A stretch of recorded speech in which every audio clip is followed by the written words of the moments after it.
Nos affects sont, par principe et par nature, biaisés. Nos émotions nous trompent.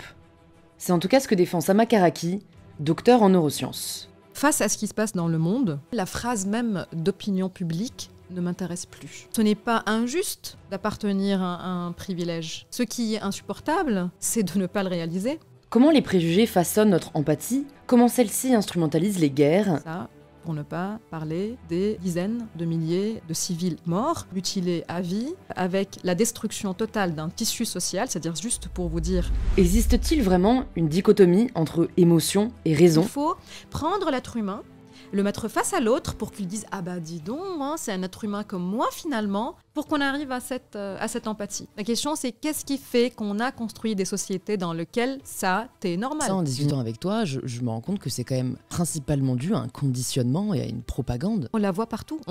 Par contre, on ne pourra pas deviner tout seul. Non, c'est vraiment la seule chose qui nous reste à faire. Ça veut dire que c'est une évidence. Et je suis ravie de vous inviter à rejoindre ma conversation avec Sama Karaki. Bonjour Sama. Bonjour Louise. Re-bienvenue sur InPower.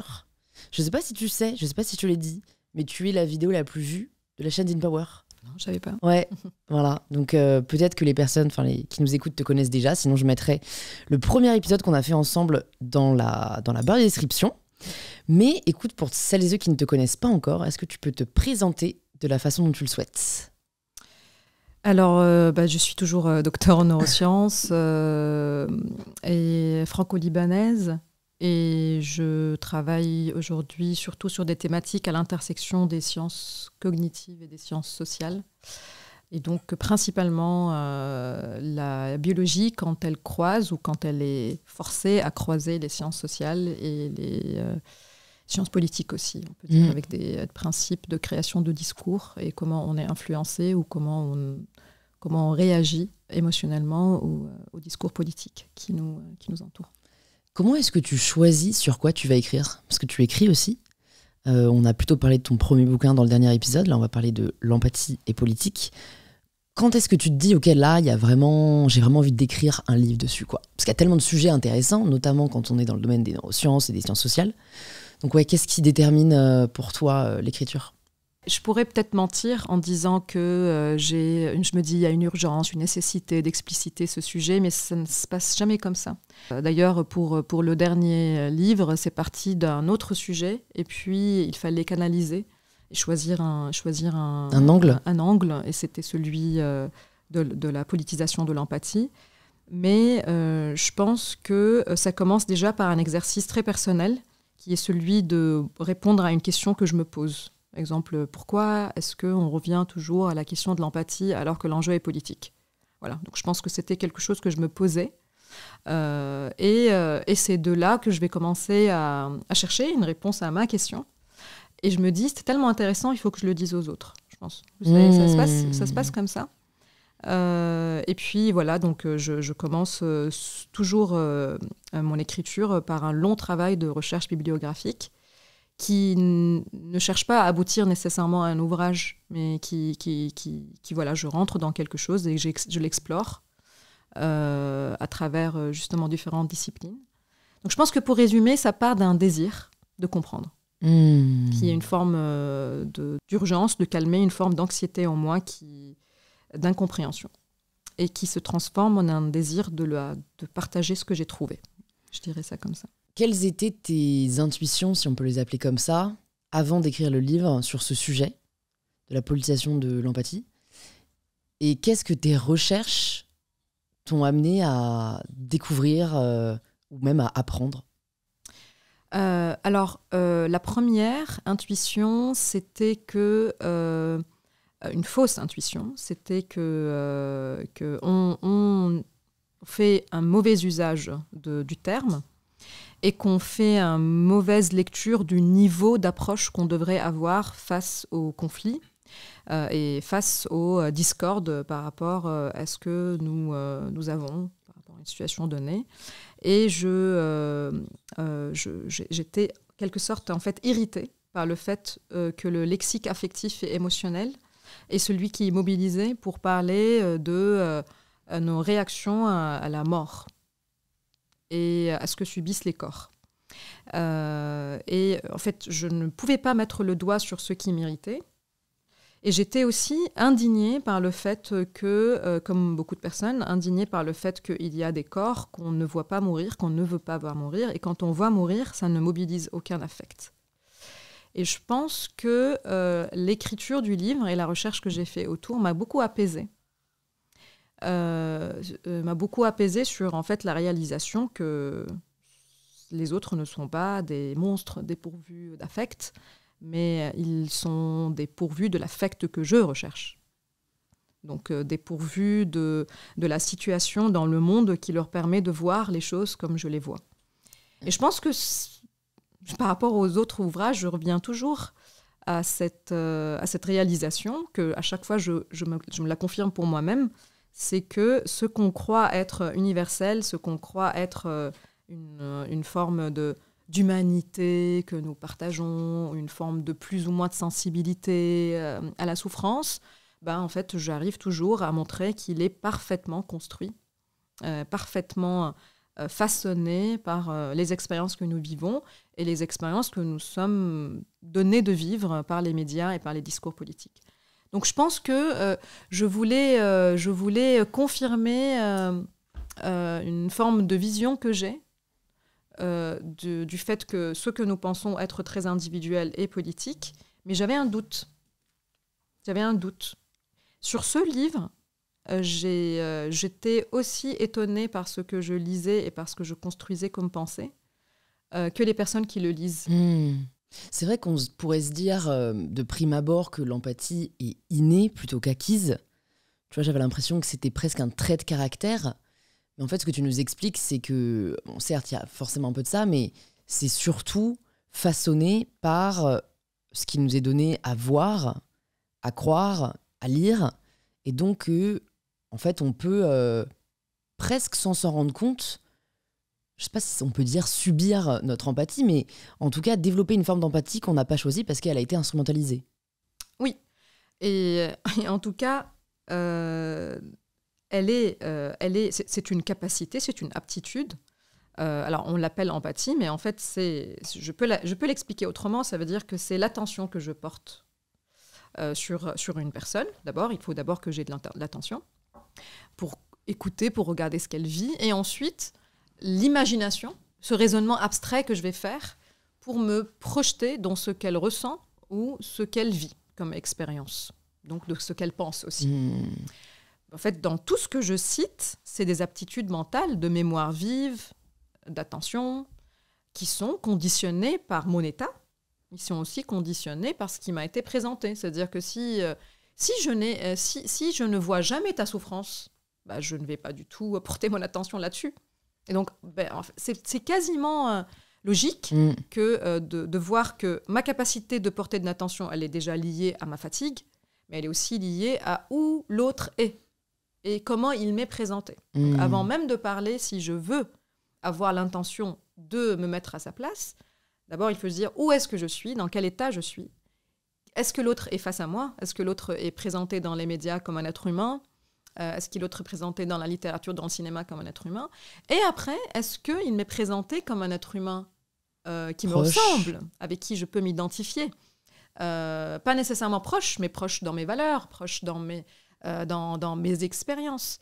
Et c'est là, en fait, où elle devient éminemment politique comme aptitude. Donc, elle est biologique dans le sens où, d'une manière innée, nous pouvons avoir de l'attention. Et d'une manière innée, je peux raisonner d'une manière abstraite pour savoir que si je vois quelqu'un boire de l'eau, je sais ce que c'est de faire ce geste. Donc, je peux m'identifier à ce geste. Et voilà, donc c'est inné, ça, c'est inné. Mais par contre, toutes les conditions qui font de cette aptitude ce qu'elle est conditionnée d'une manière politique.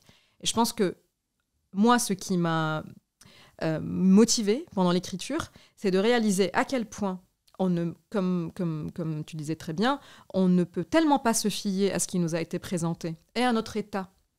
Le matin, je vais avoir plus d'attention pour écouter quelqu'un me parler de ce qui lui est arrivé la veille que le soir, quand je suis pleine moi-même de ce que j'ai vécu la journée. Donc ça, on le vit tous les jours, cette expérience de facilité ou difficulté à s'identifier. Donc en réalisant à quel point on est biaisé, en quelque sorte, on est manipulé par ce qui nous est présenté, la deuxième partie du livre, c'est est-ce qu'on ne peut pas se passer de cette information affective pour porter des jugements sur le monde? C'est-à-dire, on ne peut pas l'arrêter. Je ne peux pas arrêter comment je m'identifie aux autres, pourquoi je ne m'identifie pas à quelques personnes. C'est une question que tu te poses ou c'est une affirmation? Non, c'est vraiment la seule chose qu'il nous reste à faire. Ça veut dire que c'est une évidence, ça venait comme une évidence que nos affects sont, par principe et par nature, biaisés par la proximité, par la prévisibilité, par ce qui nous a été présenté, par la sédimentation des discriminations que nous avons en nous d'une manière implicite. C'est-à-dire, je ne peux même pas savoir si je discrimine l'autre ou pas, si je le vois comme inférieur ou pas. Si je ne m'interroge pas d'une manière régulière, je peux trouver que c'est l'état du monde, c'est évident. Et donc, à partir de là, est-ce que je ne dois pas, en quelque sorte, me protéger de moi-même en me fiant à des systèmes plus larges que l'individu pour qu'on régule les rapports que nous avons aux autres? Comme lesquels? Comme quel système? Alors, par exemple, si je prends ce que je montre qu'il y a souvent chez certains hommes une forme de ce qu'on appelle une déshumanisation mécaniste envers les femmes. Ça veut dire que la femme, elle est objectifiée, réifiée à son instrument sexuel ou, par exemple, au service, un instrument de service de l'homme. Et les études très inquiétantes, c'est qu'ils montrent que plus il y a une déshumanisation, qu'est-ce que je veux dire par là? Ça veut dire plus ces hommes considèrent que les femmes manquent de sensibilité. Ça veut dire, c'est en ça d'ailleurs que j'objective. Ça n'a pas de sensibilité, donc je peux le casser. Et donc du coup, une femme n'a pas de sensibilité, donc je peux l'agresser. C'est un peu ça ce qui se produit dans Mais ce qui est fou, parce que ça va complètement, je trouve, à l'opposé des clichés et des préjugés liés au genre féminin.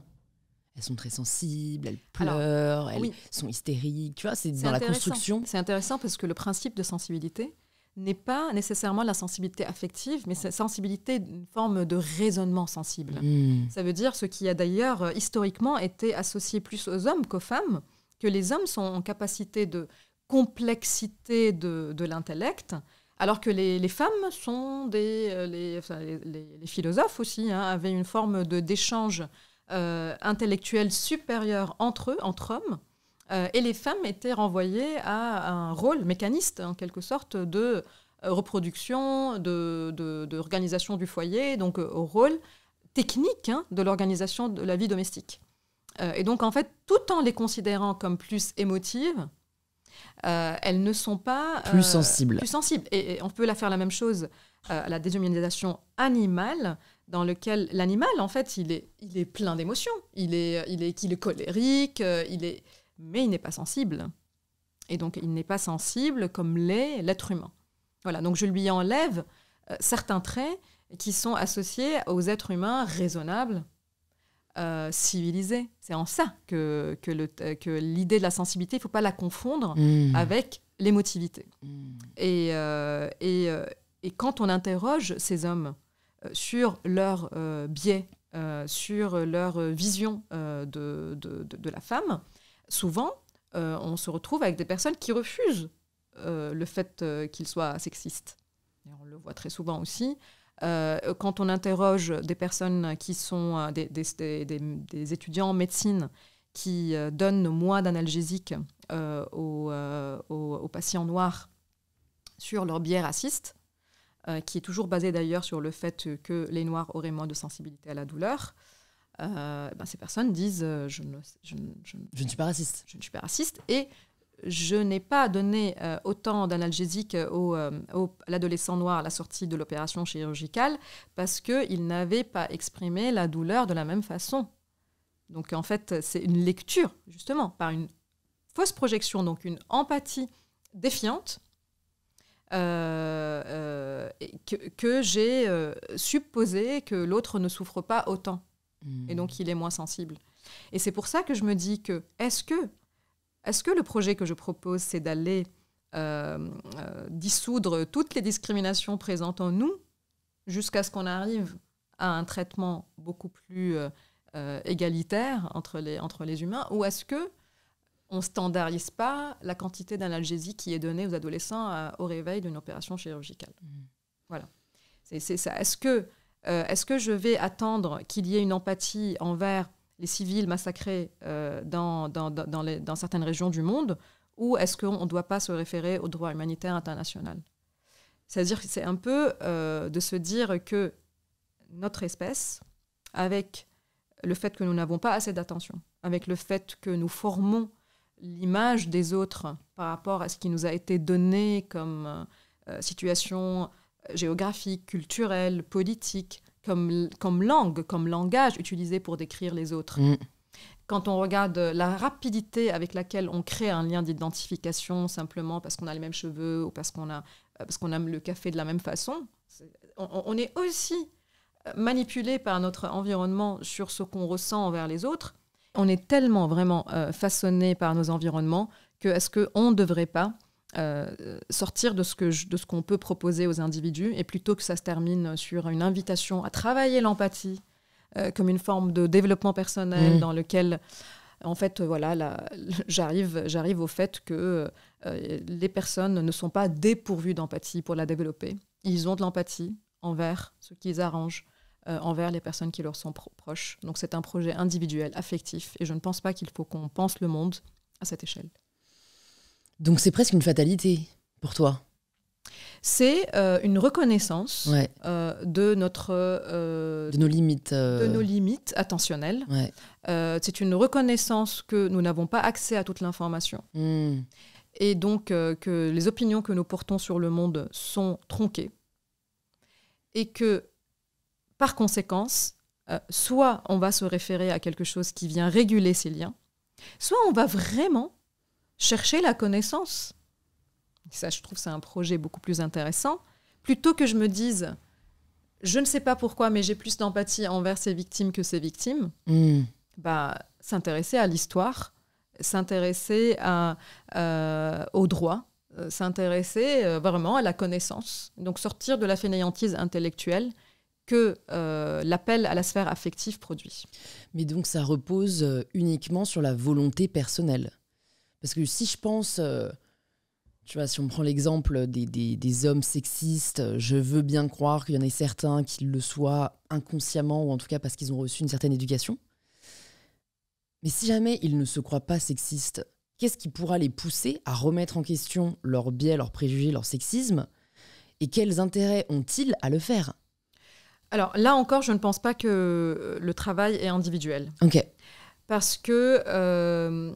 si je prends par exemple l'objectivisation de la femme, une analyse, je pense à l'ouvrage de Rose Lamy, Défaire les discours sexistes dans les médias, dans lequel elle analyse comment les sujets d'agression sexuelle sont couvertes, sont titrés, dans lequel la femme est sujet passif, sauf si elle est tuée. Sauf si elle est tuée, dans ce cas, elle devient active. Dans lequel, en fait, du coup, l'agresseur devient lui-même passif. Un accident domestique. Voilà, donc en fait, c'est comme si une femme qui a été tuée, elle a activement cherché la mort. Ou par exemple, elle a été trouvée morte. Mais c'est vrai que là, l'affaire Mazan, je trouve, est vraiment significative de ça. Je sais plus, je crois que c'est 57 hommes qui sont incriminés. Mais comment 57 hommes ont pu se dire c'est OK d'aller agresser sexuellement une femme alors qu'en plus elle est inconsciente? Enfin, tu vois, pour moi, c'est une métaphore très caricaturale du rapport de beaucoup d'hommes envers le corps de la femme. Donc c'est exactement ça, de considérer le corps de la femme comme un objet, comme un instrument de plaisir. D'ailleurs, elle l'est d'abord pour son mari. Comme un instrument de plaisir. Et c'est bien que cette question soit déjà posée comme ça, parce que c'est ça la culture de viol. Quand on parle de culture de viol, ça veut dire quelque chose qui est normatif. Dans la norme, le corps de la femme peut être utilisé comme un instrument de plaisir. Ou de travail. C'est-à-dire que cette instrumentalisation, dans le livre, je parle de l'instrumentalisation du corps juif pour la recherche médicale par les nazis, du corps coréen par la recherche militaire et japonaise, médicale. En fait, c'est quoi l'autre quand il devient instrument? Il est ma propriété ou la propriété de quelqu'un qui me l'a donné. Et donc, je l'utilise pour assouvir un besoin que j'ai. Voilà. Donc ça, c'est exactement ce qui se produit quand l'autre n'est pas considéré comme un être humain. Voilà. Ou c'est aussi intéressant de sortir du spécisme, ça veut dire comme l'autre, comme considéré comme étant une dignité d'être vivant. Parce qu'on peut aussi parler de l'instrumentalisation du corps animal pour faire des vêtements. Pour faire des vêtements, ou pour travailler les champs, ou pour notre nourriture. Voilà, donc ça aussi, c'est un rapport que nous avons à ce que nous avons considéré comme étant notre propriété. Et c'est la question très intéressante qui émerge du procès de Dominique Pellicot et des 51 ou 57 violeurs, c'est est-ce que la femme est aussi sujet que l'homme? Parce que si je considère que la femme est aussi sujet que l'homme, ça veut dire que son consentement devient tout à fait une évidence. Si elle est moins sujet, je ne veux pas dire qu'elle est complètement objet, mais si elle est moins sujet, ça veut dire qu'elle est propriété de quelqu'un, elle est propriété de quelque chose, et ça veut dire que mon désir et mes besoins sont en position supérieure au sien. Comment justifier que la femme serait moins sujet? Alors, ça me justifier par l'histoire. C'est-à-dire qu'il faut rappeler aussi que quand on pense le droit de l'homme, la femme, elle était un citoyen de second ordre.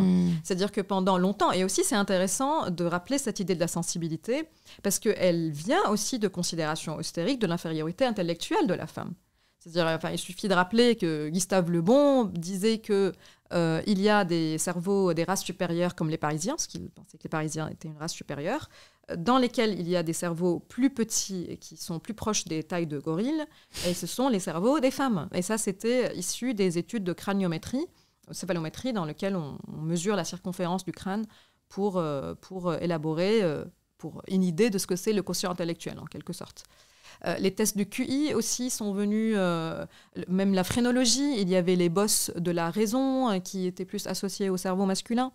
Mais même dans nos discours contemporains, il y a toujours l'idée de la complémentarité entre un homme, entre la dichotomie raison-émotion, mais cette dichotomie qui est complètement déconstruite d'ailleurs dans le livre d'Albert. Moi, je reviens là-dessus, d'Albert Mokaiber.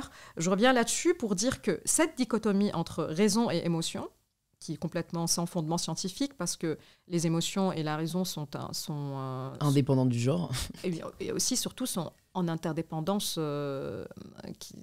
qui est tellement complexe qu'il n'est pas possible de supposer qu'il y aurait une pensée rationnelle qui viendrait contrôler une pensée émotionnelle. Les émotions aussi sont porteurs d'informations très rationnelles en quelque sorte. Mais c'est surtout que cette dichotomie, elle a été projetée déjà sur les civilisations, c'est-à-dire considérer qu'il y a des civilisations plus raisonnables que d'autres, donc ce qui leur donne une forme de devoir d'aller civiliser les autres civilisations, et donc d'aller les calmer, les réguler. Et aussi, ça a été positionné entre les hommes et les femmes, avec l'homme qui a une posture d'aller calmer les émeutes qui se produisent dans le corps. Rien que de regarder tout le rapport que nous avons à l'émotivité de la femme dans le cinéma, dans la littérature, pour répondre à la question de d'où vient cette idée. Elle vient d'une histoire, d'une supériorité intellectuelle, rationnelle de l'homme blanc aussi, sur les autres façons d'exister et de vivre le monde, avec donc une séparation déjà de la sphère de la raison par rapport à la sphère des émotions et une hiérarchie de cette sphère qui vient contrôler l'autre. Et donc, vous voyez que, du coup, comme le dit Gustave Le Bon, on est en train de rapprocher la femme de ce qui est non humain. Il parle de cerveau de gorille. Et c'est là où c'est intéressant parce que ce même processus a été fait pour les Noirs, pour les Juifs, pour les Arabes. Ça veut dire que pendant la colonisation de l'Algérie, on disait les loups, animaliser donc les loups sauvages, qu'il faut donc capturer. Pour la communauté juive, si on regarde d'ailleurs les métaphores des animaux qui ont été utilisées pour animaliser et bactériariser aussi, ce qu'on dit d'infection, de virus, c'est assez difficile d'écrire ce chapitre parce qu'il fallait, pour chaque animalisation, il y a en fait, on est en train de légitimer la façon de traiter ces communautés. Ça veut dire que quand on parle d'infection, c'est-à-dire qu'il faut éradiquer. il faut complètement effacer la communauté. Quand on dit loup, il faut les capturer. Enfin, vous voyez, quand on dit serpents, rongeurs, il faut les chercher de leur cachette. Donc, en fait, voilà. Et à chaque fois qu'il y a une métaphore animale, il faut penser à le haut trait. Et si je prends la femme, elle est animalisée dans son rôle sexuel. Gazelle, par exemple. En fait, voilà, il y a dedans l'intention de ce que je vais faire d'elle. Et donc, en quoi je vais instrumentaliser ce corps. Qu'est-ce qui, selon toi, nous permettra de remédier à cette conception des choses parce que donc, je comprends que pour toi, la démarche, elle est systémique et non individuelle. Comment est-ce qu'on peut faire pour que, finalement, on n'ait pas, dans 5 ans, une autre affaire comme celle de l'affaire Mazan, quoi? Il faut continuer à lutter, ce qui se fait très bien d'ailleurs dans cette affaire, c'est de refuser de la considérer comme une exception.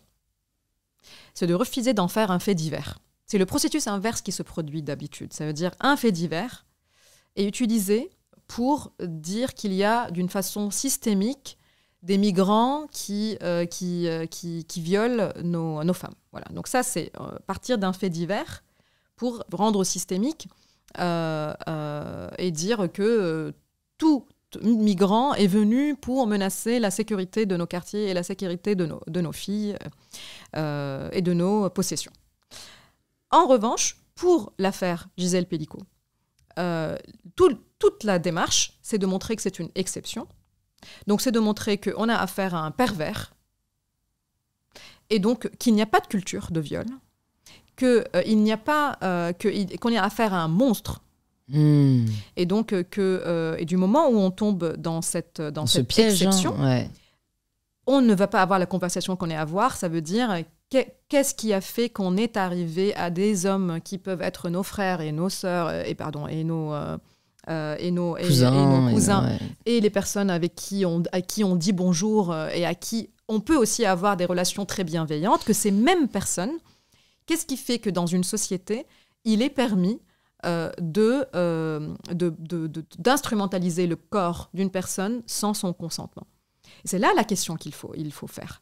Pour qu'on arrive à ne pas que ça se produise, il faut faire un travail culturel qui va au-delà du fait même de cette affaire et qui questionne, dans l'éducation que nous avons, que quand on est à l'école, quand on a 12-13 ans au collège, et que les garçons se permettent de regarder sous nos jupes.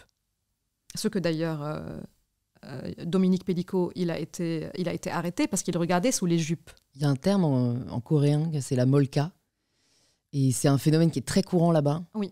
Et en fait, moi, ce qui me fait peur, c'est de voir... je pense qu'il y a toute une partie des féministes qui sont un petit peu optimistes en se disant quand même on a de la chance par rapport aux générations précédentes et ça va de mieux en mieux, on en parle de plus en plus. Et en fait, l'inventivité masculine continue de nous surprendre en inventant tu vois, les deepfakes. En fait, j'ai l'impression qu'on sortira jamais de cette inégalité du genre et cette instrumentalisation du corps féminin, alors même que je pense qu'on n'a jamais été aussi vocal à ce sujet. Alors, déjà, un très bon début, c'est d'assumer que nous avons des problèmes structurels à aborder, d'abord. Donc, c'est déjà un très bon début. Parce que si on dit, comme le disent des penseuses contemporaines et des penseurs contemporains, que le travail est fait, qu'il n'y a plus de sexisme, qu'il n'y a plus de racisme, qu'on est dans des résidus de discrimination, ça, c'est fini. On ne peut plus interroger ce qui conduit à ce rapport d'infériorisation de l'autre, d'infantilisation de l'autre. Et là, les réponses sont diverses. On n'a pas besoin d'ailleurs de trouver une cause unique à l'explication de ce phénomène. Il y a une couverture médiatique des faits d'agression qui responsabilise souvent la victime. Je trouve quand on regarde qu'un livre comme celui de Caroline Dufourest qui revient sur la responsabilité exagérée des hommes, alors qu'on est en plein dans cette discussion, est-ce qu'on ne devrait pas à un moment donné dire que telle personne a été victime? Si, bien sûr. Mais c'est toujours un momentum, c'est toujours à qui et à quoi sert ce discours. Ce discours, d'écrire un essai, de le publier pour justement transformer ce qui est exceptionnel en systémique. Ou l'inverse.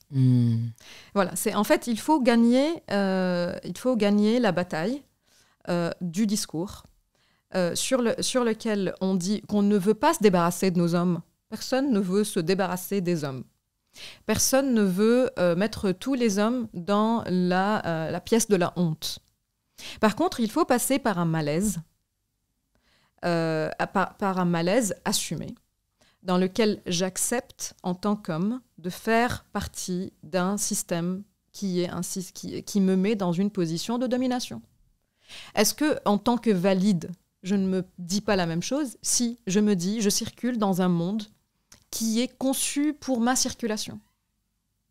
C'est un malaise que je peux ressentir, que, par exemple, le mari de ma sœur ne peut pas aller au cinéma, qui ne peut pas venir chez moi, parce qu'il est sur chaise roulante.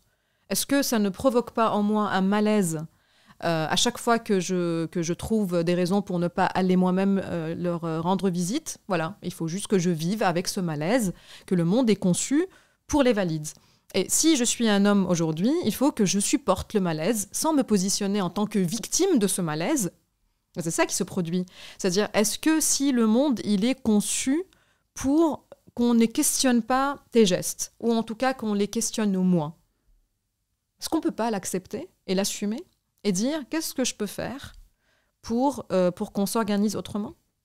Et ce qu'on a du mal à faire, c'est de ne pas confondre le malaise ressenti. On peut l'appeler honte, c'est pas le sujet. Hein. Mais malaise, je trouve que c'est bien choisi. Oui, ouais. moi je pense que oui, je pense que malaise, c'est pas mal de dire je suis pas confortable parce que... Et d'ailleurs, c'est ça aussi qu'on écoute, qu'on entend souvent des hommes qui se présentent comme construits et disent mais je trouve ça insupportable que je fasse partie de ce système. Oui, voilà, il faut trouver ça insupportable. Ça l'est. Voilà, mais par contre... Il ne faut pas que maintenant, le sujet soit le malaise que tu ressens. Le sujet n'est pas le malaise que tu ressens. Si on va écouter le témoignage de quelqu'un qui souffre et en sortant, on se dit « j'ai pas de problème, en fait, tout va bien », est-ce que c'est pas un malaise? Si, c'est un malaise. Parce que la position de la victime, c'est une position confortable moralement. Elle n'est pas confortable matériellement. Et ça, il faut vraiment... faire la différence. Elle est confortable moralement parce que une victime, elle a moralement raison. C'est pour ça qu'on aime bien cette position. Mais on ne peut pas la voir sans le coût matériel. C'est-à-dire que oui, je suis victime des woke. Peut-être que en tant que personne privilégiée, tu n'as plus le privilège moral. Par contre, tu as tous les privilèges matériels. Et faire la différence entre, justement, ça revient au même sujet, entre les affects et les faits. Ça veut dire que quand une victime est victime matériellement, tu peux très bien vivre avec le fait d'être victime ou de perdre le statut de victime parce que tu es dans une position de domination. Je pense qu'il faut qu'on gère, et je reviens à ce livre que je cite, la première citation du livre, c'est Sarah Schulman qui a écrit « Le conflit n'est pas une agression », dans lequel, alors c'est un livre qui est un peu difficile à lire, parce que un peu c'est les essais américains qui vont un peu dans tous les sens, mais il y a quelque chose d'intéressant dans juste le titre, hein, c'est-à-dire que le conflit que provoque en nous des idées différentes, des idées qui nous mettent face à nos privilèges, ne sont pas des agressions. Il faut qu'on fasse attention aux termes. C'est-à-dire quelqu'un qui dit « je me sens tellement agressé par les discours féministes ». Ça va. C'est un conflit d'idées. Oui. Faut creuser pourquoi. Qu'est-ce qui te rend mal à l'aise? Tu n'es pas agressé. Tu rentres tranquille à 2h du matin. Tu n'es pas agressé. Donc, laissons ces mots. Faisons attention aux termes que nous utilisons.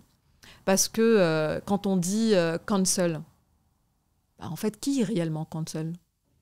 Est-ce qu'il n'y a pas eu une réunion réactionnaire, ou transphobe ou homophobe qui a été interdite? Si. C'est exceptionnel, en fait. Si un homme est jugé pour des agressions, on fait comme si tous les artistes aujourd'hui sont cancel. En fait, non. C'est une exception. Dans la réalité des choses, on est très loin d'une société dans laquelle les procès mènent à la condamnation.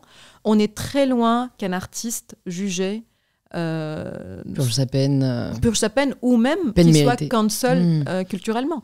Donc, est-ce que ce n'est pas un terme qui renvoie à une idée de menace exagérée qui, dans les faits, ne se produit pas que dans la sphère des discours et que dans la sphère des affects, qui, si j'utilise cette comparaison entre ce qui est affectif et ce qui est matériel, qui, dans la sphère des matériels, en fait, rien ne se produit réellement pour que les discriminations reculent. Est-ce que la réponse à cette instrumentalisation de l'empathie qu'on subit malgré nous, ce ne serait pas une autre forme d'instrumentalisation de l'empathie, dans le sens où, comme elle est influencée par les discours, par les lectures, par toute la culture, en effet, qui nous entoure, est-ce que, entre guillemets, il ne faut pas soigner le mal par le mal?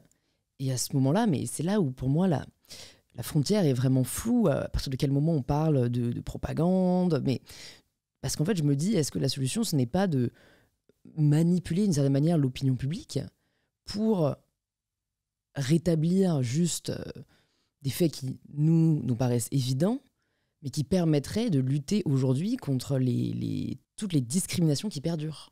Alors, pour te répondre honnêtement, face à ce qui se passe dans le monde, la phrase même d'opinion publique ne m'intéresse plus. Je trouve qu'il y a des situations beaucoup trop urgentes pour qu'on veuille attendre que l'opinion publique daigne s'intéresser et daigne changer. C'est pour ça que je dis que par rapport à ce qui se passe à Gaza ou qui se passe au sud Liban, la question c'est le droit international humanitaire, parce que je n'ai plus aucun intérêt à ce que l'opinion publique change.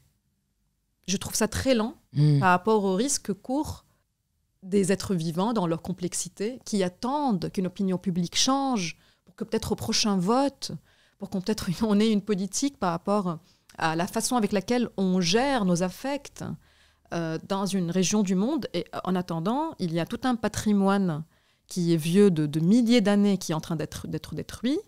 Ça, pour ne pas parler des dizaines de milliers de civils morts, de centaines de milliers de civils blessés, mutilés à vie, avec la destruction totale d'un tissu social, c'est-à-dire juste pour vous dire à quel point c'est ridicule de parler d'opinion publique quand il y a un tissu social complet dans toutes ses possibilités d'émancipation et d'existence riches et complexes et diverses qui est détruit. Il y a même des analystes qui pensent qu'il faudrait des dizaines d'années avant qu'on puisse reconstruire rien que les bâtiments, avant même de penser au tissu social, à l'éducation. J'aimerais penser qu'on vit dans un monde où le droit suffit à rétablir une forme de justice et à faire bouger les choses.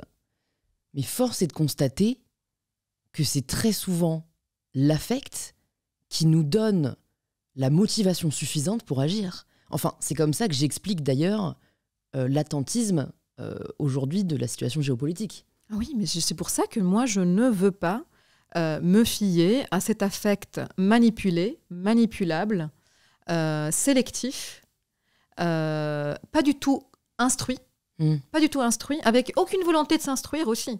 C'est-à-dire qu'on sait, et je le réalise moi-même dans mes propres affects que je suis biaisée, est-ce que je vais, par exemple, aider quelqu'un dans la rue seulement si je trouve qu'affectivement, culturellement, on est proche et affectivement, je suis mobilisée. Et c'est en cela qu'il faut imaginer des services publics. C'est en cela qu'il faut imaginer un droit international humanitaire. C'est parce que je ne veux pas me fier. Et c'est pas que l'homme, il est par nature, l'homme, grand H, par nature est bienveillant ou malveillant. En fait, ça n'existe pas, la nature humaine dans ce sens-là. Elle est, je vais avoir plus d'empathie envers mes proches et moins d'empathie envers les gens que je ne connais pas, que je ne vois pas, et encore moins pour mes ennemis.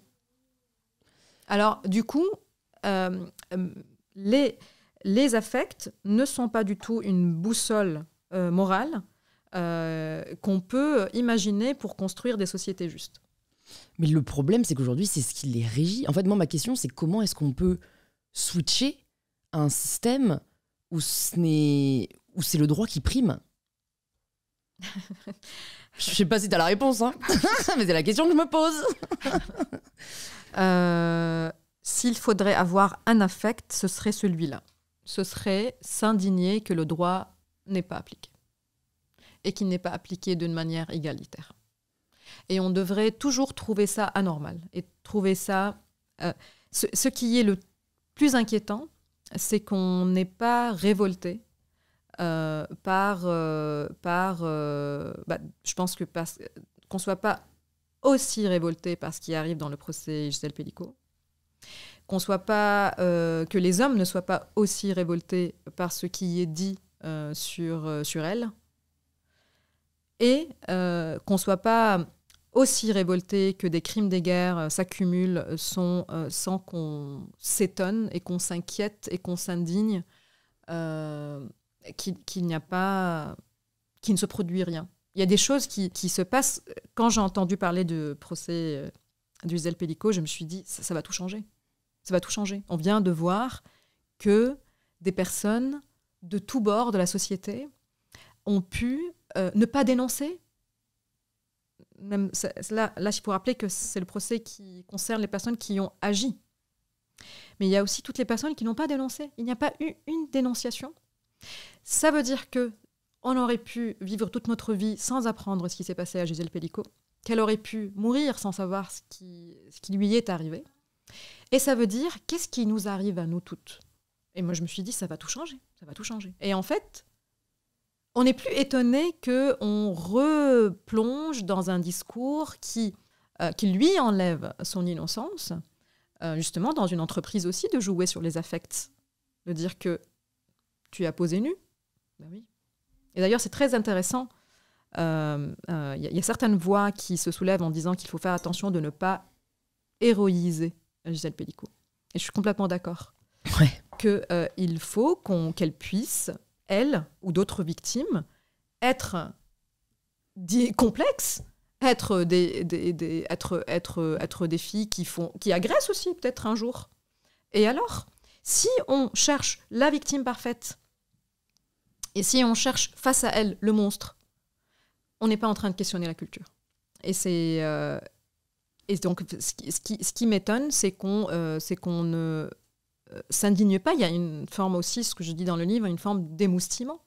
On est engourdi par le fait que ce qu'on a supposé comme étant des règles qui régissent la société soit violé, non respecté. On est engourdi.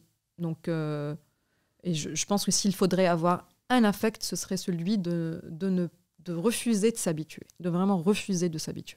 Comment est-ce qu'on peut se réapproprier son empathie? Tu vois, si quelqu'un nous écoute là, il se dit putain merde, mais en fait, j'avais pas conscience forcément, mais c'est vrai que mon empathie, elle est biaisée, elle est influencée par mon environnement, mon milieu social. Comment est-ce qu'on peut faire en sorte de reprendre le pouvoir dessus? Alors là, c'est peut-être quelque chose que j'aurais dû préciser depuis le départ, c'est qu'on peut très bien avoir de l'empathie et pour un groupe et ne pas l'avoir pour d'autres. Donc c'est pas quelque chose que oui. je Non, mais suis justement, pas empathe. Je sais, mais justement, qu'ils se rendent compte qu'ils le sont envers certains et pas envers d'autres, Oui. et ils veulent le changer. Or, je suis pas sûre que la raison seule suffit. Je sais pas si demain, si je me dis j'ai envie de commencer à me soucier de telle population qui est à l'autre bout du monde, je vais réussir juste parce que j'ai le souhait de. Tu vois, donc. Et c'est là aussi où une fois que je me soucie des autres, une fois que je m'intéresse aux autres, donc là, qu'est-ce qu'on est en train de faire? On est en train de porter notre attention sur la complexité de ces autres, sur leurs expériences. Peut-être qu'on est en train de partager des expériences avec ces autres. L'empathie est une conséquence. Elle vient naturellement comme une conséquence. Et donc, ce n'est pas si je veux travailler quelque chose, ce ne serait pas travailler mon empathie comme un muscle. M'entraîner, me faire des formations à l'empathie, ça ne marche pas. C'est pas un muscle. Non. Voilà. Mais c'est justement, je peux l'avoir. Ouais. Je peux avoir une force musculaire qui est là pour te taper ou qui est là pour soulever un bloc de pierre qui étouffe quelqu'un. En fait, c'est un muscle, mais pourquoi je l'utilise? C'est ça la question. Ouais.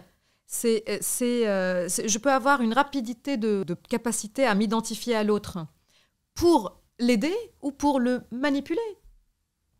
En fait, c'est une aptitude mentale qui a une direction plus ou moins selon ce que j'ai défini comme étant bon, comme étant tolérable, comme étant moral. Et cette morale-là, comment toi, par exemple, tu as défini et fait évoluer ta morale? Alors, moi, c'est pour les sujets. D'ailleurs, ne pas prétendre que je peux couvrir tous les sujets. Donc, chose qui est d'ailleurs très intéressante, c'est de ne pas se positionner sur ce qu'on ignore. Il y a des bases de valeurs sur lesquelles on peut s'entendre, mais pour les conflits complexes, si on ne veut pas s'y intéresser, si on ne veut pas donner de notre temps, de notre énergie, on peut très bien simplement avouer de ne pas comprendre ce qui se passe, tout en s'attachant, par exemple, à la dignité humaine. Je trouve que c'est déjà pas mal. Si on dit on ne peut pas essentialiser un enfant à la famille à laquelle il appartient. C'est déjà pas mal. Et on trouve que même des enfants, leur mort a été légitimée par des philosophes sur des plateaux télévision. Donc, on peut se dire, là, je ne suis pas d'accord, indépendamment de ce qui se passe dans ce conflit, je ne suis pas d'accord d'associer à la mort d'un enfant une forme de légitimisation qui correspond à un camp politique. Voilà, donc ça, c'est déjà pas mal. C'est déjà pas mal de dire qu'en 2024, on ne mène pas les guerres qui sont écocides, qui sont urbicides, et qu'on peut faire que ça ne se reproduise plus, cette façon de détruire toute possibilité d'émancipation vers la paix, en quelque sorte aussi. Donc on peut d'une manière quasi universelle dénoncer toute destruction de tissu social, destruction de vie humaine de la sorte. Si on veut aller plus loin, dans ce cas-là, on sort de la fainéantise intellectuelle et on s'intéresse au sujet. Il y a une troisième chose auquel j'appelle sur toute consommation de médias, toute consommation de cinéma, de littérature, et ce n'est pas de moi le terme. Je n'ai pas le nom qui est chercheur en critique littérature, qui dit qu'il faut avoir une lecture anxieuse. Ça veut dire que quand je suis en train de regarder un reportage sur un conflit, sur l'affaire Pellico, sur une situation donnée, j'ai une lecture anxieuse. Ça veut dire, je me dis, qu'est-ce qu'on cherche à me faire croire? Voilà, c'est ça la lecture anxieuse. Pourquoi anxieuse plus que critique? Alors, lui, il l'appelle anxieuse. J'aime beaucoup cette idée de lecture anxieuse parce que je me laisse aller et puis je situe c'est quel média. En fait, je réalise qu'il y a des directions de pensée qui sont décidées, en quelque sorte. Et c'est en cela que c'est un peu comme quand mon approche, par exemple, du cancel culture, une question qui est souvent posée, est-ce qu'on doit regarder un film de Gérard Depardieu? Oui, mais avec une lecture anxieuse. Ça veut dire en se disant, à telle époque, on peut regarder le film avec l'idée que l'époque, elle donnait à considérer, à cadrer le corps de la femme de la sorte. Voilà, donc en fait, c'est juste. On peut garder tout là. Quand on lit Céline, quand on lit... c'est avec une lecture anxieuse dans laquelle je me mets dans un contexte plus large de ce que je suis en train de regarder.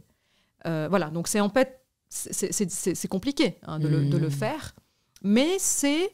Une fois que j'ai compris comment je suis façonnée et biaisée et manipulée par les cadrages, je questionne d'où je reçois l'information. Je questionne comment m'est donnée l'information.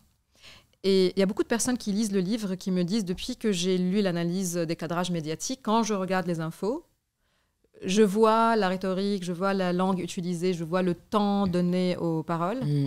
Et s'il m'est arrivé la même chose en l'écrivant. Ça veut dire, en l'écrivant, je me suis intéressée aux études des médias.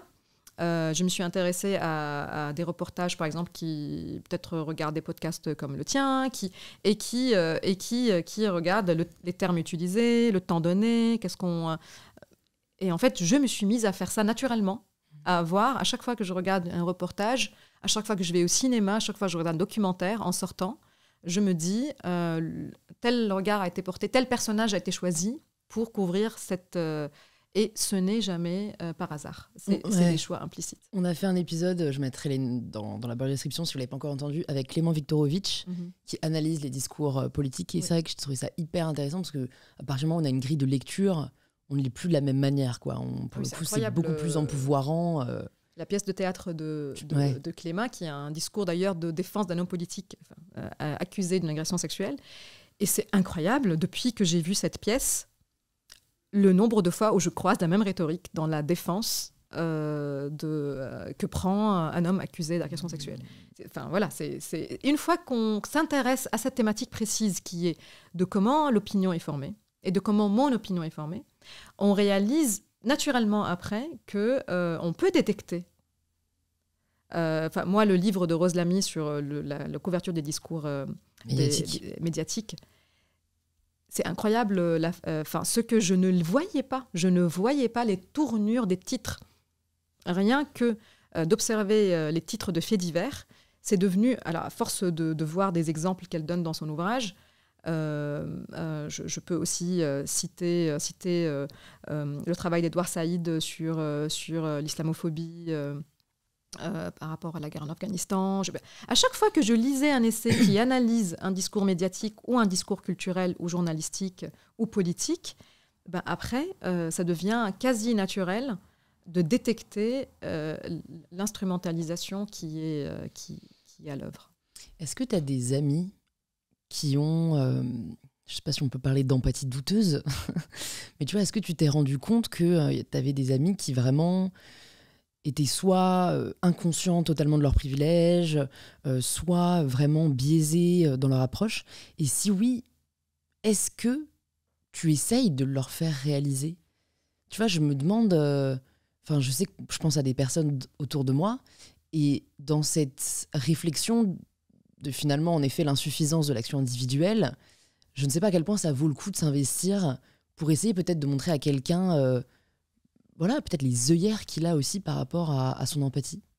Alors déjà, il y a les miens, il y a mes œillères. Ça veut dire que moi, je réalise que je n'ai pas la même empathie, j'ai des fois pas du tout d'empathie pour certaines personnes. Donc déjà, ça, c'est d'abord à moi-même de faire ce travail. Je sais que je suis située dans un endroit très privilégié par rapport à beaucoup de gens que j'aime, qui sont mes proches, qui sont ma famille. Et je suis dans une position privilégiée parce que j'ai un passeport européen que j'ai depuis quelques années et je sais que du moment où je l'ai obtenu, il y a une forme de privilège, rien que psychologique, qui a accompagné donc, je sais ce que c'est de faire partie de notre espèce humaine aujourd'hui avec avec une valeur de vie qui n'est pas la même. Et c'est très lourd de le vivre quand c'est ma mère qui n'a pas la même valeur de vie. Ça veut dire que si moi je suis présente dans mon village aujourd'hui avec ma mère et qu'on est bombardé, moi je serai dans les news, au Liban, en tant que victime française. J'aurai quelqu'un qui va parler de ma mort. J'aurai un deuil. Ma mère, elle serait un chiffre. Et ça, il fallait que je le réalise d'abord, moi, avant même de faire appel aux autres. C'est de réaliser que j'ai acquis des privilèges qui font qu'il y a beaucoup de choses auxquelles je n'ai pas à m'intéresser. Et ça me permet de comprendre comment vivent mes proches en France. Ça veut dire comment vit mon fils, le monde, par rapport à mes cousins du même âge. Qui sont pas à l'école, qui sont déplacés, qui vivent en fait des poids de ce que vivent les adultes au même âge. Et des fois, je m'énerve quand mon fils, quand il demande des caprices. Mais en fait, il faut aussi que je fasse l'empathie d'aller vers là où il est situé dans le monde. Alors, est-ce que je peux lui permettre de réaliser ses privilèges? Oui, mais pas tous les jours. Et c'est en fait toute la complexité, c'est de se dire ce n'est pas injuste d'appartenir à un privilège. Ce qui est insupportable, c'est de ne pas le réaliser. Et c'est de porter des jugements arrêtés sur ce que vivent les autres, sans réaliser qu'en fait, que les autres vivent ce qu'ils vivent parce qu'ils n'ont pas ce que nous avons. Donc c'est assez délicat. Je n'ai pas de réponse parce que je chavire des fois entre une grande colère et quasiment un sentiment de dystopie, de réaliser moi-même dans ma vie personnelle comment je passe d'une sphère à l'autre, qui ne sont pas attachés, qui sont vraiment, j'ai l'impression des fois d'être dans une dystopie. Et aussi, je me dis, il faut aussi que j'ai de l'empathie dans le sens que je me mets dans la perspective de quelqu'un qui n'a rien demandé et qui ne lui a pas été donné de réaliser où il est situé. Donc je pense que peut-être le travail serait de d'abord permettre aux personnes de se situer dans le monde, dans ce que nous avons et ce que nous n'avons pas. Et ça serait déjà pas mal que les hommes disent « je réalise que je suis dans une société qui est hétéropatriarcale », que les hétéros se disent la même chose, que les valides se disent la même chose, que les Européens se disent la même chose. Et à partir de là, c'est déjà une situation dans laquelle on sort de ce malaise que nous avons cité. Et on s'est dit, à partir de là, qu'est-ce que je peux faire pour que mes systèmes de domination, que je modifie en fait les systèmes de domination, parce que je comprends et je vois que je fais partie d'un système qui écrase l'existence de l'autre. Qu'est-ce qui fait qu'une Mère Teresa semblait avoir une empathie décuplée et que d'autres semblent en être totalement exempts? Et je crois que ce qui caractérise les psychopathes, c'est justement l'absence d'empathie. Oui, alors déjà, je ne suis pas sûre que Mère Teresa avait une empathie décuplée. Et je pense que ce n'est pas le sujet, mais je pense qu'il y a beaucoup de problèmes de son approche humanitaire. Et ça ne m'intéresse pas d'ailleurs. Si elle l'avait, ça ne m'intéresse pas parce que ma question toujours, c'est de l'empathie pour qui? Je pense que Mère Teresa spécifiquement, elle n'avait pas de l'empathie pour la souffrance nécessairement parce que je ne peux pas dire des choses, c'est pas notre sujet, mais elle considérait que la souffrance était une façon de s'élever spirituellement. Donc, alors pourquoi aurait-elle essayé de... Enfin, elle n'était pas obligée de venir en aide à des personnes qui souffraient. Je pense qu'elle était dans une position de pouvoir. Et c'était son moyen de l'exercer, quoi. Son moyen de l'exercer. Hein, c'était voilà. Enfin, c'est un peu pour moi, c'est un peu white savior, de gourou qui vivait très bien par rapport aux personnes qu'elle aidait d'ailleurs et qui circulaient dans le monde comme toutes les personnes de pouvoir. Mais c'est intéressant parce que si je compare avec des psychopathes qui n'ont pas la possibilité physiologique d'être en contagion émotionnelle, ils sont en capacité de savoir ce qui est bon et ce qui n'est pas bon à faire. Donc déjà, criminaliser les psychopathes, c'est aussi quelque chose de lequel il faut qu'on se méfie, de considérer qu'il y a une confusion entre être psychopathe, dans le sens où être en manque d'empathie, et être criminel. Oui. On peut très bien ne pas avoir, d'ailleurs c'est des études que je cite aussi, des personnes qui sont, suite à des accidents, en incapacité de faire une contagion émotionnelle et en parfaite capacité de dire ça se fait, ça se fait pas. Donc la contagion émotionnelle, la possibilité de faire une contagion émotionnelle qui est empêchée chez des personnes des fois, soit qui ont un trouble physiologique, soit qui ont subi des accidents, soit qui n'ont pas, dans le développement, eu cette capacité qui a mûri, ben, ils sont en capacité de circuler dans le monde sans commettre des crimes, et d'ailleurs peut-être d'une façon plus objective, plus objective, je dirais. Et donc, voilà, et c'est pas parce que j'ai plus d'empathie, et c'est ça qui est intéressant aussi, je pense que Hannah Arendt a déjà fait le travail d'un prisme philosophique, c'est que, est-ce qu'on peut dire par exemple qu'une personne nazie n'avait pas d'empathie? On ne peut pas le dire. Parce que ce qu'elle cherchait à démontrer, c'est qu'une même personne pouvait avoir beaucoup d'empathie pour ses proches, et d'ailleurs une forme de narcissisme collectif, ce qui s'est produisait dans la société allemande de l'époque, tout en n'ayant absolument aucune once d'empathie pour la souffrance du sujet juif.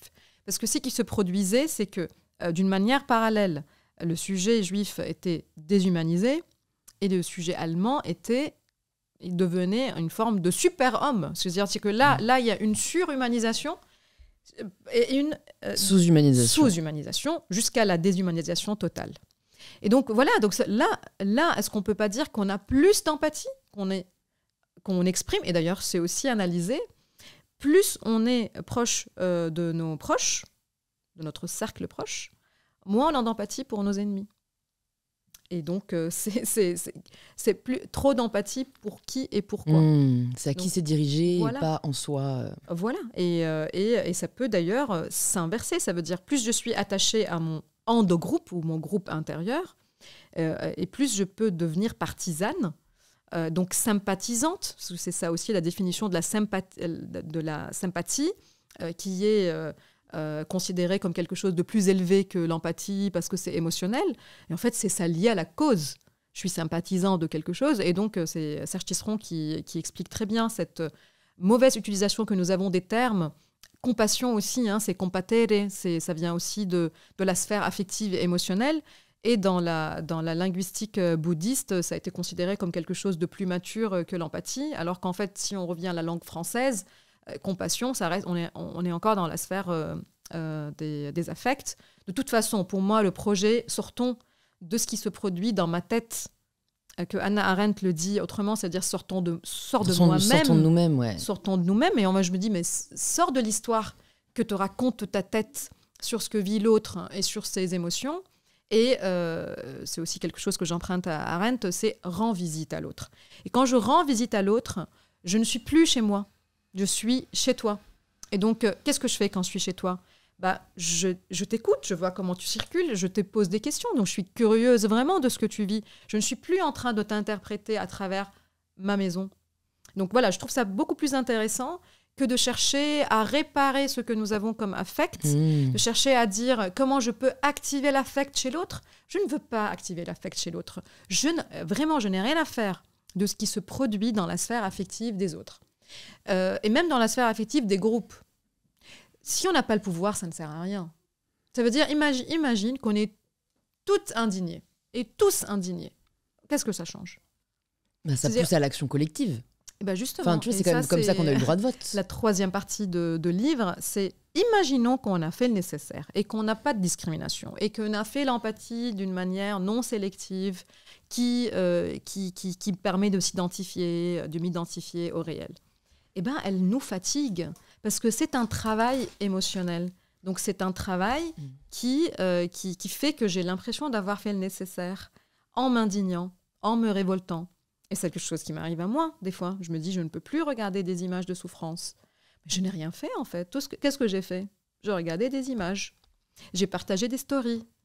Et qu'est-ce que c'est, en fait, réellement ? C'est rien. C'est-à-dire, si on est tous et toutes indignés, mais que émotionnellement, sans qu'il y ait un discours, sans qu'il y ait une quête précise, sans qu'il y ait un récit précis, qu'on est juste, en fait, dans l'émotion de cette compassion.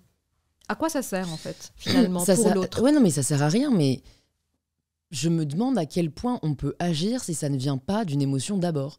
Je sais, par exemple, que quand même aujourd'hui, je les remercie encore, tous les militants et activistes pour le climat, ils le font pas parce que, rationnellement, la planète, c'est quand même chaud.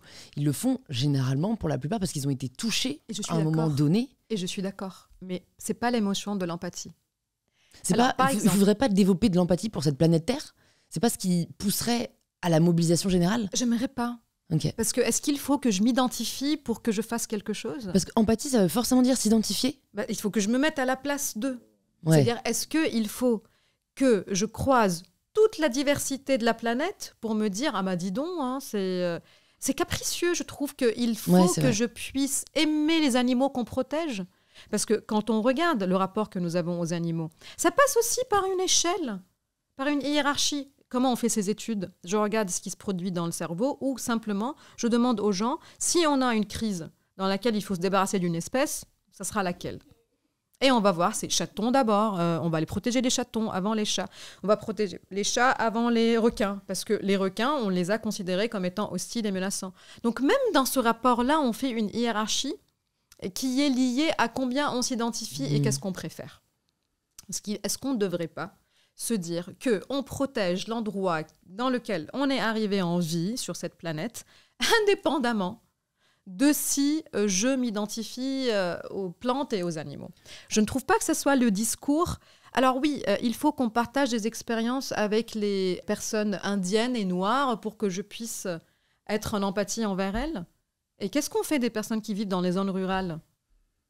Non, mais, en fait, je trouve ça absurde. Il faut prendre l'être humain, le mettre face à l'autre pour qu'il dise « Ah bah dis donc, hein, c'est un être humain comme moi finalement », pour qu'on arrive à cette empathie. Ouais, mais sur l'idée, je suis totalement d'accord, mais dans les faits, je constate juste qu'aujourd'hui, les personnes qui n'ont pas d'empathie pour la planète ou pour la situation climatique ou pour les animaux ne font absolument rien et n'en ont rien à faire, et que les seules personnes qui agissent sont celles qui ont cet affect, parce que sans ça, je pense que la raison pure, même si j'aimerais qu'on vive dans un monde où la raison, la rationalité soit suffisante, enfin quand même là, tout le GIEC et les scientifiques sont d'accord pour dire que c'est la merde, mais ça ne suffit pas, quoi. Alors justement, c'est là il faut vraiment que je précise qu'une émotion n'est pas nécessairement une émotion d'empathie. Une émotion, elle peut être une réaction à l'injustice. Je trouve ça d'ailleurs une très bonne émotion. Qui est, en fait, par exemple, j'ai mon enfant qui a peur, je n'ai pas besoin d'avoir peur avec lui pour que je puisse l'aider. Donc, je peux avoir un autre registre affectif, mais ce n'est pas nécessairement dans le partage de la souffrance qu'on va y arriver. La réaction à l'injustice est d'ailleurs une émotion, mais qui est basée sur ma compréhension de ce qui est juste. Donc, s'il faut, par exemple, revenir à la question de l'empathie pour l'environnement, ces personnes, c'est pas qu'ils sont en empathie avec ce que vivent les arbres qu'on coupe. Ça peut être le cas, ça ne m'intéresse pas. C'est des personnes qui sont déjà très informées sur notre utilisation des ressources naturelles. Ils sont informés. Elles sont informées, ces personnes. C'est pas des métaphores. Elles sont dans une réalité des faits de l'utilisation, de comment les sphères de pouvoir instrumentalisent les ressources humaines et naturelles pour servir le marché. Voilà, elles sont très précises là-dessus. Elles sont informées sur les solutions possibles, sur les démarches à suivre. Donc déjà, ça part de beaucoup d'informations qui, face à l'inertie, réagissent en colère. Est-ce que c'est l'empathie, finalement, qui est l'émotion mobilisatrice, ou est-ce que c'est pas de s'informer et de réagir à une forme de erreur de prédiction par rapport à ce qu'on devrait faire et pas à ce qu'on continue à faire. Donc oui, émotion, oui. Mais ce que je dis, c'est que ça ne doit pas être l'émotion de l'autre à laquelle je m'identifie. Si tu es agressé, tu arrives me raconter le fait que tu es agressé, est-ce que je dois passer par ta tristesse ou est-ce que je ne dois pas me révolter ? Donc toi, tu restes dans ta tristesse et moi, je me révolte. Donc je suis dans une émotion. Mais d'ailleurs, cette émotion, elle est très sérieuse. Elle part de ma définition de ce qui est juste, de ce que j'ai déjà en moi comme un rapport à la discrimination. Ça part de ça. Oui, mais ce qui est déjà un problème, parce que du coup, si tu parles à quelqu'un qui, à l'inverse, a une relation à la discrimination qui est tout autre, et elle, son émotion, ça va être, je sais pas, du mépris ou de l'indignation, oui. Et que du coup, c'est ça qui mène à l'action, du coup, dans le mauvais sens. Oui. Alors du coup, est-ce que je m'intéresse à cette conséquence-là ou est-ce que je m'intéresse pas ? Est-ce qu'il a construit son point de vue ? Ça veut dire aux systèmes qui font qu'il pense le monde de cette façon. Et pour moi, c'est ça le projet. Plutôt que je me dise, mais comment ça se fait que tu n'as pas d'émotion ? T'as pas d'émotion parce que pour toi, violer une femme endormie, c'est tout à fait normal. Et ma question, c'est pas pourquoi tu ne réagis pas. La question, c'est qu'est-ce qui fait qu'on a construit des sociétés dans lesquelles ça, t'es normal. Et c'est en ça que je trouve que sans ce que tu veux sentir. D'ailleurs, c'est intime. Ce qui se traverse comme affect, c'est intime. Mais ce qui va me mobiliser, c'est pas d'aller injecter une émotion chez l'autre, mais de se dire comment il est possible qu'on ne réagit pas au monde de la même façon et qu'est-ce qu'on peut faire pour que ce qui est normal bouge. Parce que c'est ça, en fait. Nous réagissons. Les émotions, c'est des réactions par rapport à un point qu'on a considéré comme étant la norme. Et c'est en ça, d'ailleurs, que le travail de Hannah Arendt, c'était de montrer que la mort de la communauté juive était positionnée comme étant la norme, comme était ce qui était normal, ce qui était banal, n'est-ce pas ? Oui. Et ben, en fait, c'est ça qui est intéressant. C'est-à-dire, plutôt que de dire qu'est-ce qui se passe dans l'esprit de la personne qui est en train de faire ce geste, c'est de se dire qu'est-ce qui a fait que la Shoah devienne banale. Et c'est ça qui m'intéresse aussi, c'est de se dire comment peut-on analyser les discours qui rendent normal le viol, qui rendent normal les discriminations. Qu'est-ce qui fait que les discriminations soient la norme ? En fait, c'est vrai que en y réfléchissant, en discutant avec toi, je me rends compte que c'est quand même principalement dû à un conditionnement et à une propagande. Oui, ben oui. C'est marrant parce que ça, que le terme de propagande, on s'en souvient en effet, on a étudié ça au collège, etc. Mais en fait, aujourd'hui, elle est beaucoup plus subtile, mais elle est tout aussi présente. Complètement. Et elle est... En fait, c'est ça que je te disais tout à l'heure. Ça veut dire qu'une fois que nous avons lu des chercheurs qui travaillent sur la propagande sexiste, sur la propagande de la guerre, c'est incroyable comment on la voit partout. On la voit partout. Par contre, on ne pourra pas deviner tout seul. Vraiment, on ne pourra pas deviner tout seul. Je ne peux pas, sans m'intéresser au cadrage médiatique, il y a quelque chose que je trouve très intéressant à apprendre à l'école, c'est la lecture du discours médiatique. Comprendre comment en fait, nos opinions sont formées par ce qu'on lit. Ce qu'on appelle literacy. Je ne sais pas comment on traduit ce terme. Il n'y a pas vraiment de traduction. Literacy, c'est un peu comme apprendre à lire, mais on parle de literacy financière, par exemple, comprendre comment fonctionnent les systèmes financiers, parce qu'il y a des études qui montrent que les femmes... Le lexique, peut-être, non ? C'est vraiment le savoir-faire. Par exemple, voilà, je disais qu'il y a des études qui montrent que les femmes ont moins de littératie financière que les hommes. Donc, un bagage, quoi. Ouais. Voilà, un bagage, un savoir-faire de comment on économise, comment on se crée une sécurité économique. Donc, que les femmes ont moins de connaissances là-dessus. Et il y a des formations. On faisait cela pour former... mais en fait, je pense qu'il faut former les enfants et les adolescents parce qu'ils vont être face au discours. Ce n'est pas leur dire quoi penser, mais de leur dire comment la pensée leur est donnée. Ça veut dire que telle vidéo virale, elle est virale parce qu'elle suscite cette émotion. Mais est-ce que ça, c'est pas une interprétation ? Parce que je me mets à la place d'un élève qui étudierait un discours écrit par tel ou tel journaliste partisan. Et on peut dire, oui, bien sûr, utiliser cette figure de style, ça permet d'insister et d'extrapoler, etc. Mais je pense qu'il y a toujours le biais de l'interprétation qui entre en jeu. Je pense qu'une personne d'un bord politique A ne fera pas la même leçon, ne donnera pas le même cours aux élèves qu'un enseignant du parti politique B, quoi. Oui, et c'est un peu comme si j'expliquais comment on fonctionne. Et tu fais avec ce que fait Clément. Clément, il est très au clair sur le fait que ces outils peuvent être utilisés par des discours réactionnaires ou par des discours d'émancipation. Mais je pense que, et c'est toujours la question, c'est est-ce qu'on doit donner ces outils à tout le monde. Mais je pense que on est en droit de comprendre comment les discours nous parviennent. Et ce qui se passe dans le monde aujourd'hui, c'est que la propagande, c'est une propagande réactionnaire. Si on était dans deux camps équivalents qui sont en train de lutter pour récupérer le discours, je te dirais, ah oui, il faut faire attention parce que il faut être en capacité de savoir quel discours on nous manipule. Mais en fait, il est tout à fait clair que nous sommes en 2024 situés dans une société dans laquelle ce n'est pas le discours émancipateur qu'il faut défaire.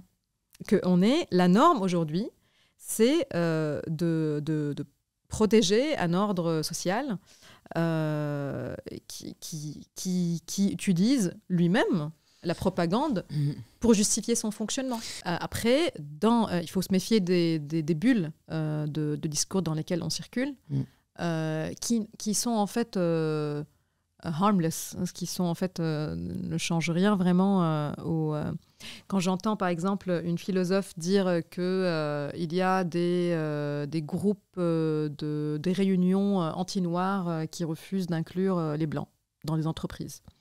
Et elle dit, sans être prise par la journaliste ou le journaliste qui l'interroge, qu'il y a des entreprises, il y a plein d'entreprises dans lesquelles ça se produit.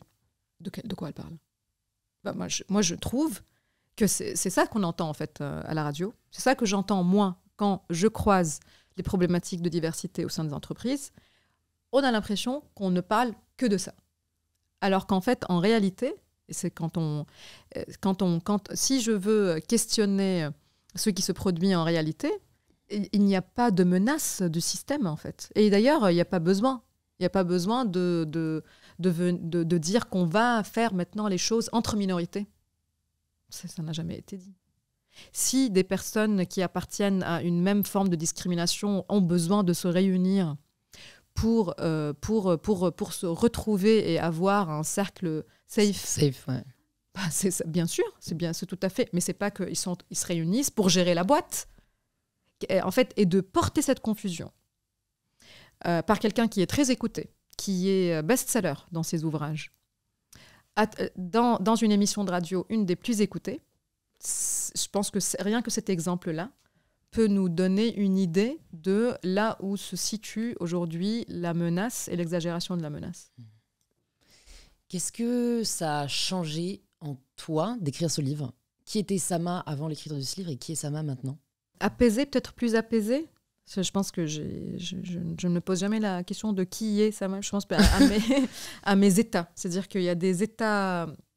Ce qui est très troublant, c'est que le livre, il sort une semaine après le début des attaques à Beyrouth. Et que j'ai fini l'écriture de ce livre à Beyrouth, le mois d'août, avec ma mère, qui avait comme ça des discours apocalyptiques sur le fait qu'elle sent que c'est la fin pour nous. Enfin, elle disait ça avec le... Pour nous, elle disait pour votre famille, pour le peuple libanais? Pour le peuple libanais. Elle avait cette vision. Et en fait, comme j'écrivais le livre comme une forme de refus de déshumaniser, et j'étais en fait... à chaque fois qu'il y avait une musique qui passait, à chaque fois qu'elle m'amenait un café, j'avais l'impression que j'assistais à la fin de quelque chose de riche, de quelque chose de justement le tissu social, qui est en fait ce qu'on a tous les jours et on ne se rend pas compte qu'on a. C'est le luxe d'avoir des rituels, de savoir circuler chez soi. Donc même ma mère, elle est déplacée aujourd'hui. Donc en un mois, elle a perdu c'est cette chose que j'ai, moi, tous les jours. Et je pense que j'ai réalisé en écrivant le livre le tas de privilèges que j'ai gagnés en existant là où j'existe aujourd'hui. Et donc, ma connaissance du vécu des personnes qui n'ont pas ces privilèges a augmenté. Donc, je peux dire qu'en conséquence, je suis en empathie, mais ce n'est pas le sujet. Je dirais que je suis plus apaisée parce que j'ai des réponses à des phénomènes que je trouvais très révoltants et révoltée pour des phénomènes que j'ai compris. Qui est, au-delà de la sphère affective, quel système a intérêt à ce qu'on reste dans l'affect. C'est ça, en fait, la question qui sort de ce livre, c'est alors, si l'affect nous déroute, ne nous dirige pas, ne nous rend pas ouverts les uns aux autres, nous exclut des expériences des autres, alors, qui est profiteur, pour ne pas parler complot, qui profite ce système? Le fait qu'on s'engouffre dans un lexique affectif, dans un partage de contenu, de flux d'affect, et qu'on devient de moins en moins intéressé par le versant intellectuel et les histoires réelles et les faits réels de nos luttes. Est-ce que ça a changé tes relations aux autres ? Ça, il faut le demander aux autres. Léon Non, mais ça fait un moment que je travaille sur l'écoute, parce que ça fait partie aussi des choses que je dis, que l'empathie, elle parle, et donc il faut se taire. C'est-à-dire que l'empathie, elle interprète. L'empathie, elle saute... je ne sais pas si on dit saute aux conclusions. Jump to conclusion. Mais je veux dire que j'écoute ce que tu me racontes et tout de suite, dans mon cerveau, j'imagine que j'ai compris. Et je dis qu'en fait, il faut se taire. Et il faut... Ah oui, si. C'est pas le bon endroit pour se taire, là. Non, mais je veux dire se taire pour écouter l'autre. Ouais. Parce qu'il faut avouer que je suis exclue de l'expérience de l'autre. Mais ça a changé quelque chose. C'est que une fois que j'ai refusé, que j'ai compris l'autre, l'autre se présente à moi dans sa complexité, dans les conflits que ça peut produire en moi. Et que donc, il faut aimer ça. Il faut aimer que les relations saines sont des relations dans lesquelles on n'est pas d'accord. Et ça a changé mes relations intimes. Et à chaque fois que je me dispute avec mon compagnon, on est en pleine dispute comme ça, de conflit, et j'ai dit, c'est très bien ce qui est en train de se produire. Génial. Parce qu'on part du point, je dis la dernière phrase, c'est-à-dire que on est dans ce point confortable de notre relation dans lequel le conflit est possible. Et donc oui, ça, je pense que c'est quelque chose, le regard que je porte au fait que je m'entends pas avec mes proches a changé, dans le sens que, justement, parce que nous existons dans notre complexité au sein de ce lien. C'est quoi maintenant tes sujets d'obsession ? Parce que généralement, quand on finit d'écrire un livre, surtout que le delta de temps entre l'écriture, la sortie du livre, on a le temps de s'intéresser à d'autres sujets. Est-ce qu'il y a d'autres sujets en ce moment qui t'obsèdent ? Alors, ce que je vais faire d'ailleurs, c'est que je vais continuer à explorer 3 aspects qui sont les médias, le cinéma et le milieu du soin. Et je vais faire appel à des experts qui ont analysé, parce que c'est ça aussi que je réalise, c'est à chaque fois que je plonge dans un travail, je trouve qu'il y a toutes les réponses, mais qui sont dans des sphères différentes. C'est-à-dire que dans le cinéma, il y a beaucoup de chercheurs et de chercheuses qui ont travaillé sur la réification du corps féminin, du corps racisé, du corps noir, du corps autochtone. Et je suis passionnée par ça. Donc là, la consommation que je fais d'un produit cinématographique, elle est traversée par cette lecture. J'ai rencontré beaucoup de personnes qui sont dans ce domaine et du coup, je m'intéresse aujourd'hui beaucoup aux médiums cinématographiques. Je pense que je vais peut-être commencer aussi à en faire. Et le milieu du soin. Donc, je travaille beaucoup avec Albert aussi, d'ailleurs. On est tous les deux dans des projets sur l'analyse de l'empathie dans le milieu médical. Dans le milieu médical, dans le milieu de la psychothérapie. Et le 3e, c'est les médias. Et donc, là aussi, mon travail s'arrête parce que je commence à m'intéresser et je vais débattre dans des formes d'échange avec des personnes qui sont expertes, elles, de l'analyse. Et je suis vraiment passionnée par les penseurs et les penseuses que je découvre, à chaque fois, comme pour le travail de la méritocratie, complètement invisible de l'espace public, dans le travail, et pour moi, en tout cas, maintenant, essentiel. Est-ce qu'il y a une ressource, que ce soit un documentaire, un film, un livre, qui t'a particulièrement touché dernièrement et que tu aimerais recommander aux personnes qui nous écoutent ? Alors, vraiment, s'il y a un documentaire à voir, c'est de Marlon Riggs, Black Is, Black Ain't. Je vais revenir beaucoup sur ce documentaire qui m'a été recommandé par Léane Alestra.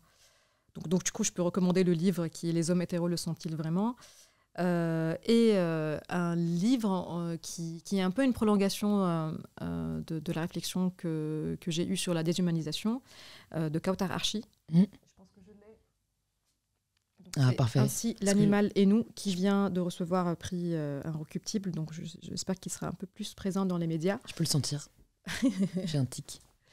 Et en fait, c'est très intéressant parce que c'est l'analyse du spécisme et de l'animalisation, c'est-à-dire que tu as en fait renvoyé le tout, articulé toutes les discriminations par une même lecture de système de domination. Et donc, c'est un livre que je prends beaucoup de plaisir à lire et je vais d'ailleurs interroger Kautar Archi bientôt. Donc, voilà. Trop intéressant. Je sais plus qui t'avait dit la dernière fois. Mais tu sais, je sais pas si je l'avais à l'époque d'ailleurs, mais je demande maintenant à mes invités qui est-ce qu'ils aimeraient entendre au micro d'InPower. Kautar. Ok. Je sais pas si tu as déjà invité Douce.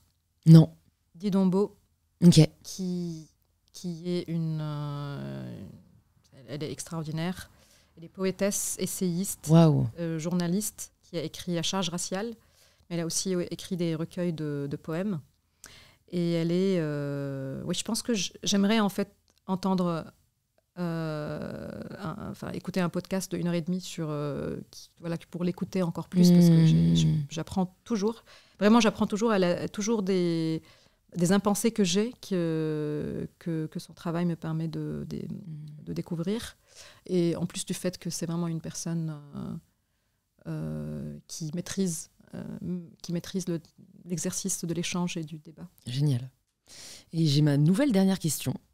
Si tu pouvais écrire dans un petit carnet 3 enseignements de la vie pour ton fils qu'il ouvrira à ses 18 ans, qu'est-ce que tu écrirais ? La famille, c'est pas tout. Voilà. Je veux dire, au cas où j'aurais vraiment fait n'importe quoi, c'est pour lui dire, bon, voilà. Il y en a d'autres. Oui, je pense que c'est bien aussi de soigner les autres liens que tu vas créer. Déjà, commence à soigner les amitiés. Et que ça serait bien. La deuxième, c'est de te situer dans le monde. Je pense aujourd'hui, il est assez privilégié, et je pense que je sens... C'est des fois de dire oui, il ne faut pas le culpabiliser. En fait, non, c'est pas culpabiliser. Mais de savoir où est-ce qu'on est par rapport aux autres. Et puis, le 3e enseignement, ce serait fais attention à ta mère et viens lui rendre visite très souvent. Le message passe. Trop chouette. Bah écoute, merci beaucoup Sama. C'était hyper intéressant. Franchement, je me dis, en moment quand on discutait, je me disais mais en fait j'ai vraiment trop de chance, je prends des cours en fait presque à chaque fois que j'échange avec des gens, et c'est merveilleux. Pour les personnes qui veulent en savoir plus sur ce que tu fais, sur tes ouvrages, te suivre, où est-ce que tu veux qu'on les redirige ? Les librairies. Ouais. Mais vraiment les librairies des quartiers, les petites libraires dont le travail n'est pas... À chaque fois que je fais une signature, je découvre des univers vraiment qui sont particuliers aux personnes qui dirigent les librairies, et qui voilà, on va vraiment peut-être donner des dates dans les librairies et J'approuve. Oh là là. Prendre bonne idée. des cafés en face des librairies. Voilà, franchement, c'est... mais pas que pour mon ouvrage, mais vraiment discuter avec les libraires, voir qu'est-ce qu'ils et elles ont choisi de mettre en avant comme livre, pourquoi. Je pense que voilà, même si on n'a pas les moyens d'acheter des livres, on peut vraiment vivre l'expérience, quoi. Vivre l'expérience de découvrir ces mondes qui sont en bas de chez nous et qui voilà, des fois qu'on ignore. Et après, il y a mon compte Instagram. Je dirais que c'est celui que je nourris un peu le plus par rapport aux autres comptes des réseaux sociaux. Twitter, j'y arrive pas. Ouais, c'est pas plus mal. Anciennement Twitter. Bah, je mettrai tout ça dans les notes de l'épisode, et j'espère à très bientôt.